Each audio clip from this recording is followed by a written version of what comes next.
আসসালামু আলাইকুম ওয়া রাহমাতুল্লাহ। প্রিয় দর্শক, আজকের ভিডিওতে জিকিরের ফজিলত এবং এমন তিনটি জিকিরের ওজিফা আপনাদেরকে জানিয়ে দিব। আপনার জীবন চলে গেলেও এই তিনটি জিকির মিস করবেন না।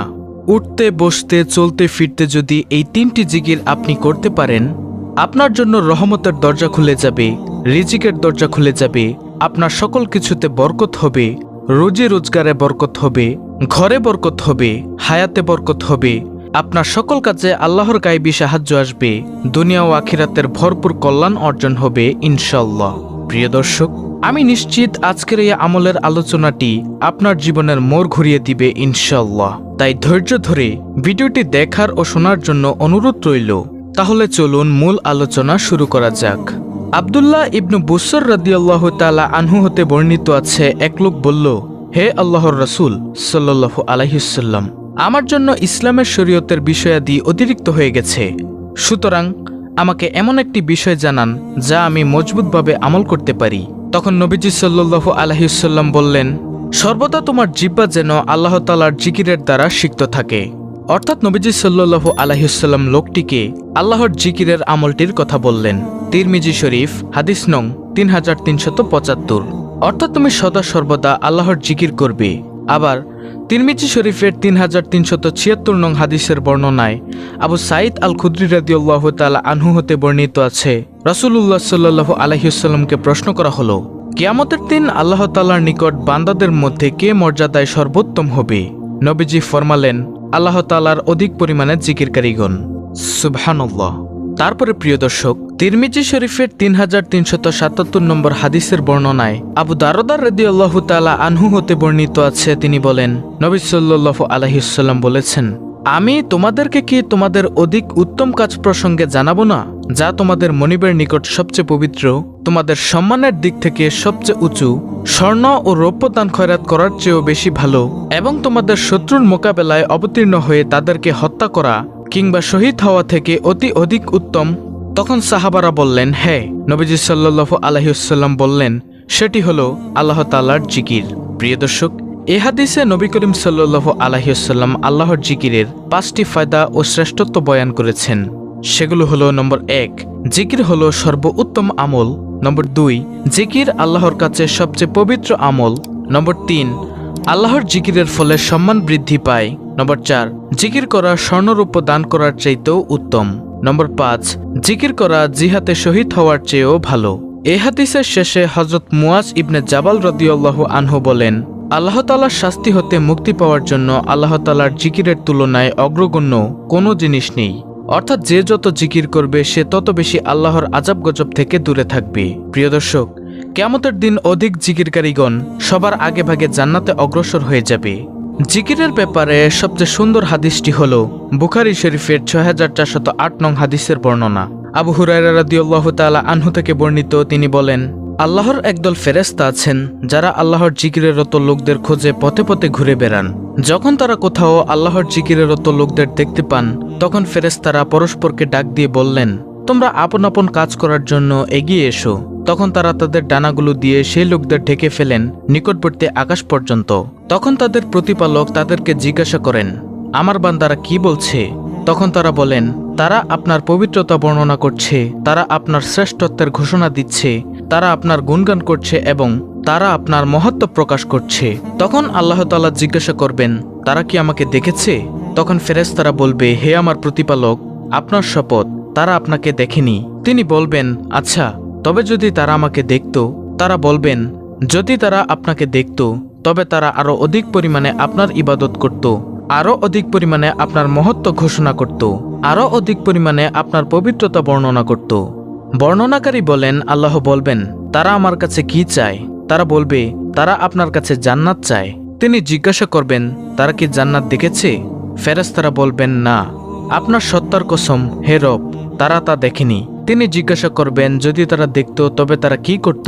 তারা বলবে, যদি তারা তা দেখত তাহলে তারা জান্নাতের আরো অধিক লোভ করত, আরো বেশি চাইত এবং এর জন্য আরো বেশি বেশি আকৃষ্ট হতো। আল্লাহ তাআলা জিজ্ঞাসা করবেন, তারা কি থেকে আশ্রয় চায়? ফেরেশতাগণ বলবেন, জাহান্নাম থেকে। তিনি জিজ্ঞেস করবেন, তারা কি জাহান্নাম দেখেছে? তারা জবাব দিবে, আল্লাহর কসম, হে প্রতিপালক, তারা জাহান্নাম দেখেনি। তিনি জিজ্ঞেস করবেন, যদি তারা তা দেখত তখন তাদের কি হতো? তারা বলবে, যদি তারা তা দেখত তাহলে তারা তা থেকে দ্রুত পালিয়ে যেত এবং একে অত্যন্ত বেশি ভয় করত। তখন আল্লাহ তাআলা বলবেন, আমি তোমাদের সাক্ষী রাখছি, আমি তাদের ক্ষমা করে দিলাম।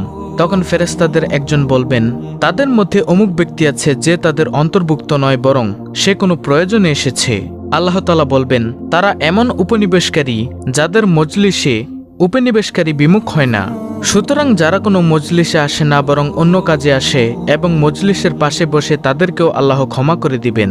সুতরাং যারা মসজিদে এসে দাঁড়িয়ে থাকেন, মাহফিলে এসে দাঁড়িয়ে থাকেন, তাদের উচিত যে কোনোভাবে বসে যাওয়া, তাহলে আল্লাহ তাআলা ক্ষমা করে দিবেন। আল্লাহ তাআলা সূরা আহজাবের 41 থেকে 42 নং আয়াতে বলেন, হে মুমিনগণ, তোমরা আল্লাহকে অধিক পরিমাণে স্মরণ করো এবং সকাল বিকাল আল্লাহর পবিত্রতা বর্ণনা করো। সুবহানাল্লাহ। প্রিয় দর্শক, এখন হলো মূল আলোচনা, কোন সেই 3টি জিকির যে জিকিরগুলিতে আছে দুজাহানের খাজানা। কোন জিকিরগুলো করবেন? সর্বপ্রথম জিকিরটি হলো নম্বর 1, তিরমিজি শরীফের 3590 নং হাদিসের বর্ণনা। আবু হুরায়রা রাদিয়াল্লাহু তাআলা আনহু হতে বর্ণিত আছে, তিনি বলেন, রাসূলুল্লাহ সাল্লাল্লাহু আলাইহি ওয়াসাল্লাম বলেছেন, কোন বান্দা সততার সাথে লা ইলাহা ইল্লাল্লাহ বললে তার জন্য আকাশের সকল দরজা খুলে দেওয়া হয়। ফলে উক্ত কালিমা আরশে আজিম পর্যন্ত পৌঁছে যায় যতক্ষণ সে কবিরা গুনাহ ত্যাগ করে। আর লা ইলাহা ইল্লাল্লাহ এমন একটি জিকির যা সব সময় পড়া যায়, ঠোঁট নাড়ানো ছাড়া পড়া যায়, তাই একটা রিয়াও নাই। মানুষের সামনে বসে থাকলেও এই জিকিরটি করতে পারবেন। শুধুমাত্র আল্লাহ তাআলাকে খুশি করার জন্য পড়বেন, তাহলে আসমানের সকল দরজা আপনার জন্য খুলে যাবে। তারপরে দ্বিতীয় নম্বর জিকিরটি হলো তিরমিজি শরীফের 3592 নং হাদিসের বর্ণনা। ইবনে ওমর রাদিয়াল্লাহু আনহু হতে বর্ণিত আছে, তিনি বলেন, একদিন আমরা রাসূলুল্লাহ সাল্লাল্লাহু আলাইহি ওয়াসাল্লামের সাথে নামাজ পড়ছিলাম। সে সময় সমাগত লোকদের মাঝে হতে এক লোক বলল, আল্লাহু আকবার কাবীরা ওয়ালহামদুলিল্লাহি কাসীরা ওয়া সুবহানাল্লাহি বুকরাতা ওয়া আসীলা। প্রিয় দর্শক, দোয়াটি আমি আবারও বলছি, আল্লাহু আকবার কাবীরা ওয়ালহামদুলিল্লাহি কাসীরা ওয়া সুবহানাল্লাহি বুকরাতা ওয়া আসীলা। তখন রাসূলুল্লাহ সাল্লাল্লাহু আলাইহি ওয়াসাল্লাম বললেন, এই বাক্যটি কে বলেছে? উপস্থিত লোকদের মাঝে এক লোক বলল, আমি হে আল্লাহর রাসূল সাল্লাল্লাহু আলাইহি ওয়াসাল্লাম। তিনি বললেন, এ দোয়ায় আমি খুব আশ্চর্যান্বিত হয়েছি। এ বাক্যগুলোর জন্য আকাশের দরজাগুলো খুলে দেওয়া হয়েছে।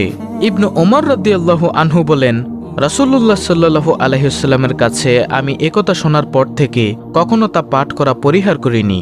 আর তা হলো আল্লাহু আকবার কাবীরা ওয়ালহামদুলিল্লাহি কাসীরা ওয়া সুবহানাল্লাহি বুকরাতা ওয়া আসীলা। তারপরে প্রিয় দর্শক, তৃতীয় নম্বর জিকিরটি হলো এমন জিকির যে জিকিরটি করলে আপনার দুনিয়ার সকল নেক মাকসুদ পূরণ হবে, অভাব দূর হয়ে গায়ে শক্তি হবে। যেমন সূরা হুদের 52 নং আয়াতে আল্লাহ তাআলা বলেছেন, আর হে আমার কওম, তোমাদের পালনকর্তার কাছে তোমরা ক্ষমা প্রার্থনা করো, অতঃপর তারই প্রতি মনোনিবেশ করো। তিনি আসমান থেকে তোমাদের উপর বৃষ্টিধারা প্রেরণ করবেন এবং তোমাদের শক্তির উপর শক্তি বৃদ্ধি করবেন। তোমরা কিন্তু অপরাধীদের মতো বিমুখ হইও না। সুতরাং যে কোনো কাজে মনে মনে ইস্তেগফার করুন, সে কাজে আর ক্লান্তি অনুভব হবে না, কারণ আল্লাহ তাআলা শক্তি বাড়িয়ে দিবেন। এই জিকির দ্বারা মনের শান্তি প্রশান্তি আসে। যেমন সূরা রাদের 28 নং আয়াতে আল্লাহ তাআলা বর্ণনা করেন, আর যারা বিশ্বাস স্থাপন করে এবং তাদের অন্তর আল্লাহর জিকির দ্বারা প্রশান্তি লাভ করে, জেনে রাখো আল্লাহর জিকির দ্বারাই অন্তরসমূহ শান্তি পায়। আর যাদের হৃদয় প্রশান্ত হয়ে যায় তাদের জন্য আল্লাহ সূরা ফজরের সুখবর দিয়ে বলেন, তুমি তোমার পালনকর্তার নিকট ফিরে যাও সন্তুষ্ট ও সন্তোষভাজন হয়ে, অতঃপর আমার বান্দাদের অন্তর্ভুক্ত হয়ে যাও এবং আমার জান্নাতে প্রবেশ করো।